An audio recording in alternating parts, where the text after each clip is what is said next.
तमाम अपराधी जो इस पूरे मामले में वारदात को अंजाम देने वाले थे कि उनके हौसले इतने बुलंद थे कि वो यहाँ पर आते हैं और जो यहाँ पर सीनियर सिटीजन बैठी रहती हैं यानी कि जो माता जी हैं उनके गले पर चाकू लगाते हैं, पिस्टल से डराते हैं और लूटपाट करते हैं। सबसे बड़ी बात यह है कि भजनपुरा का ये पूरा इलाका जो है वो बहुत व्यस्त इलाका है, लेकिन ऐसे में अपराधियों के हौसले कितने बुलंद हैं। हम बात करते हैं कल कितने बजे की ये घटना है? 4:35 पे। क्या नाम है आपका? मनीष कुमार। तो कब कैसे वो लोग आए और क्या मुंह बांधे हुए थे, हाथ में कुछ हथियार था? मुंह बांधे हुए थे और टोपे लगा रखे थे। दो लोग थे, एक के पास वो कट्टा था और एक के पास चाकू था बड़ा वाला। क्या क्या कह रहे थे? वो माँ थी ना, हम नहीं थे, हम फ्रेश होने ऊपर गए हुए थे। अच्छा। और दुकान का लड़का भी वो गया था पूछते पे सामान छोड़ने के लिए। माता जी क्या हुआ था बताएं एक बार। हम मम्मी ये बोला कि मम्मी मैं फ्रेश होने जा रहा हूँ, बाथरूम जाऊंगा, मैं मार्केट निकलूंगा, बैठो यहाँ पर, पैसा समेट के रखना। हम पैसा को गड्डी लगा के यहाँ पर रख दिए, लबड़ लगा के। उसके बाद मेरा झुपनी आने लगा, थोड़ा सा लोग हट गए, ग्राहक व्राहक नहीं था, लोग हट गए। फिर इतने में वो एक ग्राहक आ गया, सामान निकालने लगा, के लिए निकालो। फिर उधर से आया 2 आदमी, पिस्तौल तान दिया और चाकू गर्दन पर रख के, आंटी पैसा निकालो, पैसा निकाल। पैसा कहाँ है, तुम कौन है, हटा रुमाल। हम ऐसे करने लगे, हम आखिरी दम तक लड़े उससे। पैसा मांगते रहा, हम दिए नहीं पैसा। फिर अपने से गद्दी खोल के निकाल लिया, बोला गद्दी से पैसा। और एक लड़का जो था खड़ा पीछे, वो बोला कि दूसरा गद्दी भी है, फिर दूसरा वहां डाल के निकाल लिया पैसा। तो चाकू उन्होंने कहाँ आपके लगाया? चाकू ऐसे ऐसे दिखा रहा था यहाँ पर। अच्छा। हाँ, लेकिन हम डरे, हम उसको बोले कि ले मार ले, पैसा नहीं दूंगा। तब अपने से निकाल लिया वो। उसके बाद भी दोनों निकला, उसके पीछे दौड़ले गए चिल्लाने, रे मनीष करते करते भी बाहर गए। वहाँ पर बाइक था लगा रखा था खटारा सा, उसी पर दोनों बैठ के गया पुश्ती एक तरफ।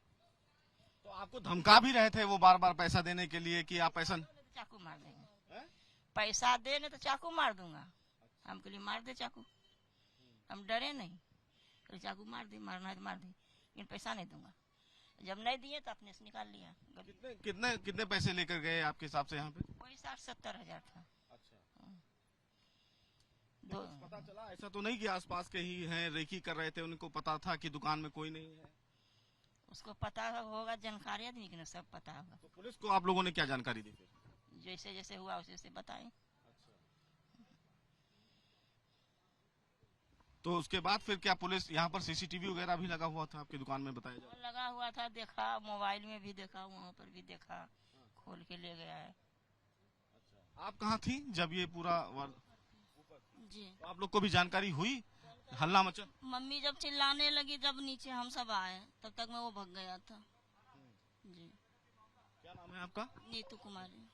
तो सीधे तौर पर देखिए कि अपराधियों के हौसले कितने बुलंद हैं कि वो दिन दहाड़े दुकान में घुसते हैं, पिस्टल और चाकू की नोक पर सीनियर सिटीजन से लूटपाट करते हैं। और सबसे बड़ी बात है कि पुलिस अब इस पूरे मामले में जांच कर रही है कि कौन लोग थे जो दिन दहाड़े इस दुकान में घुसते हैं, सीनियर सिटीजन के गर्दन पर चाकू रखते हैं और उसके बाद 70,000 रुपए की लूट करते हैं।